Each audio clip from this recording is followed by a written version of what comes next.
તો G20 summit માટે નવી દિલ્હી તૈયાર છે। વિશ્વના 20 દેશોના શક્તિશાળી નેતાઓ જ્યારે દિલ્હી ખાતે આવી પહોંચે ત્યારે તેમનું ભવ્યાતિ ભવ્ય સ્વાગત કરવામાં આવશે। નવી દિલ્હીમાં કેવી તૈયારીઓ કરવામાં આવી છે તે અંગે ઝી ન્યૂઝના સંવાદદાતાએ સાંસદ મીનાક્ષી લેખી સાથે ખાસ વાત કરી છે, જેમાં તેમણે જણાવ્યું છે કે વિદેશી મહેમાનો તે તમામ કલાકૃતિઓ નિહાળશે જે સેંકડો વર્ષો પહેલાની છે। ભારતનો પ્રાચીન વારસો કેટલો સમૃદ્ધ છે તે દર્શાવવાનો આ G20 સમિટ દરમિયાન ભારત પ્રયાસ કરી રહ્યું છે।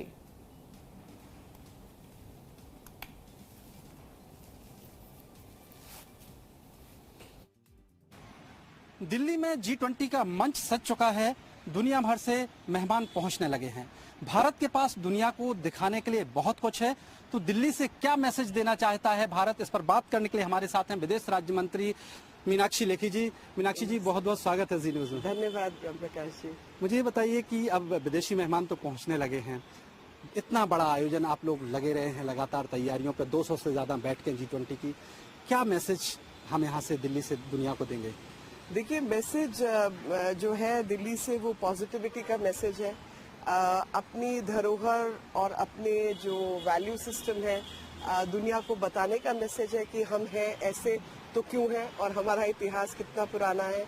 और साथ में जो आज देश दुनिया की समस्याएं हैं, पूरे विश्व में समस्याएं हैं, तो उन परेशानियों से बाहर उबारने का तरीका, बाहर निकलने का तरीका भारत की विचार में ही है। और उस विचार को लेकर अगर हम लोग आगे बढ़ेंगे तो कहीं ना कहीं उन मुश्किलों का भी रास्ता मिल जाएगा।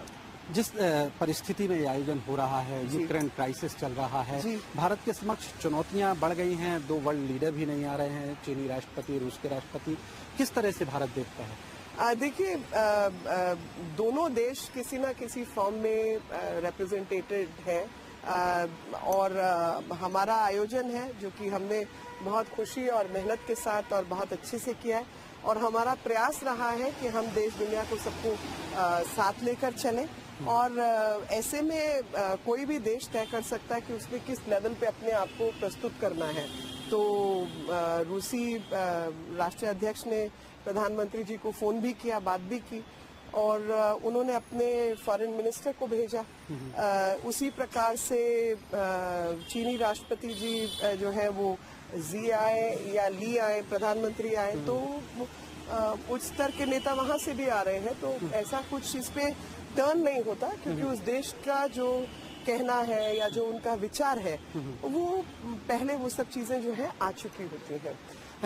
और जो G20 में जो आउटकम डॉक्यूमेंट्स है या भारत ने क्या कुछ किया, क्या कुछ अचीव करने का प्रयास किया, ग्लोबल साउथ की बात की, अफ्रीकन यूनियन को हिस्सा बनाने की बात की, तो ये सब चीजें जो है कहीं ना कहीं भारत कर रहा है और उसका जो अंदाजा है वो सब लोगों को मिल भी रहा है। जिस तरह से प्रधानमंत्री नरेंद्र मोदी ने पिछले G20 बैठक में भूमिका अदा की थी, उनका एक सेंटेंस पूरी दुनिया में चर्चा में था। लगता है आपको कि इस मंच से, दिल्ली के मंच से दुनिया में कोई एक क्राइसिस का कोई समाधान निकलेगा, कोई कंसेंसस बनेगी इस मंच से? आपको 2 बातें समझनी होंगी। पहला तो ये कि लोकतांत्रिक प्रक्रिया है, तो जिसने जो कुछ बोलना है उसको तो आप नहीं रोक सकते, तो वो एक चेयर समरी के रूप में आता है। और एक आउटकम डॉक्यूमेंट, जो चीजें, क्योंकि मल्टीलेटरल फोरा का जो सबसे बड़ी बात होती है वो यही होती है कि जो भी विषय हैं उनके ऊपर जो है सबका सहमति जो है वो हो जाए, तो जो सहमति है वो आउटकम डॉक्यूमेंट के रूप में आती है। तो एक आउटकम डॉक्यूमेंट है और एक चेयर समरी है। चेयर समरी में जिसने जो कुछ कहना है वो है, और आउटकम डॉक्यूमेंट है जो सबने अग्री किया है। तो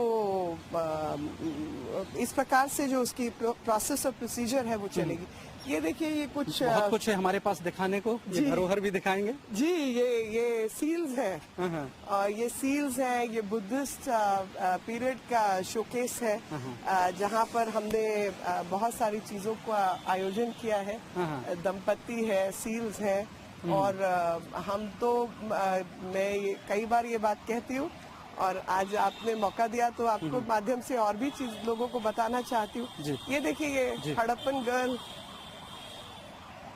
ये रिच कल्चर जो हमारा जी, रिच कल्चर, और ये धरोहर कह सकते हैं, ये कई हजार साल पहले कि जो प्रति है ये तो हड़प्पन गर्ल जिसको कहा जाता है कि क्या कॉन्फिडेंट हमारी सिविलाइजेशन रही होगी कि जिस नारी शक्ति की हम बात करते हैं वो कॉन्फिडेंस एग्ज्यूट करता है इसके चेहरे से, और एक सौम्यता, कॉन्फिडेंस, सौम्यता। तो ये भारत की सभ्यता रही है। तो ये हम धरोहर दुनिया को दिखाने जा रहे हैं। मैं देख रहा था कि भारत मंडपम में भी बहुत इंतजाम है, हम दुनिया को अपनी डिजिटल ग्रोथ की तस्वीर भी दिखा रहे हैं। क्या दिखा रहे हैं वो? देखिए दोनों बातें हैं। धरोहर भी, और जैसे प्रधानमंत्री जी ने कहा कि विकास भी और विरासत भी। तो एक तरफ भारत का विकास है कि हम इंक्लूसिव टेक्नोलॉजी की बात करते हैं, इंक्लूजन की बात करते हैं, डिजिटाइजेशन की बात करते हैं, यूपीआई की बात करते हैं, अन्य सब बातें करते हैं। और दूसरी तरफ हम अपनी धरोहर को भी संजोने का, संवारने का काम करते हैं। मैम, मैं आपसे सवाल पूछना चाह रहा हूँ। आज ग्लोबल टाइम्स ने लिखा है कि भारत को जिस दौर में दुनिया में ग्रोथ का मैसेज देना चाहिए वो इंडिया और भारत की लड़ाई में पड़ा हुआ है। वो हमको डिफाइन नहीं करेंगे ना जी। हाँ। उनको कहे आप पहले बता दीजिए चीन का नाम कब आया, बता देना, वो अपना इतिहास तो बताए।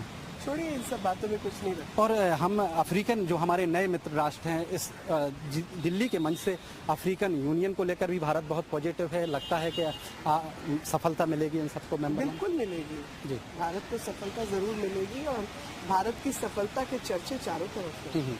प्रधानमंत्री ने बड़ी लंबी मेहनत लगातार कर रहे हैं। अभी इंडोनेशिया गए, वहाँ से आके फिर उसमें जुटेंगे।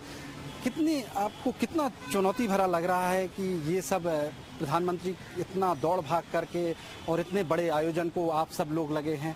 कितना चुनौती भरा आयोजन आप कह सकती हैं इस पूरे? बिल्कुल, देखिए चुनौतियां तो जिंदगी में रहेंगी, लेकिन वही नेतृत्व है और प्रधानमंत्री जी का जो नेतृत्व है वो नेतृत्व इस देश को शक्ति प्रदान कर रहा है, दुनिया को शक्ति प्रदान कर रहा है, जहाँ पर जो है वो दुनिया को बता पा रहा है कि क्या कुछ किया जा सकता है और कैसे किया जा सकता है, समस्याओं के सुलझाने के रास्ते क्या होंगे।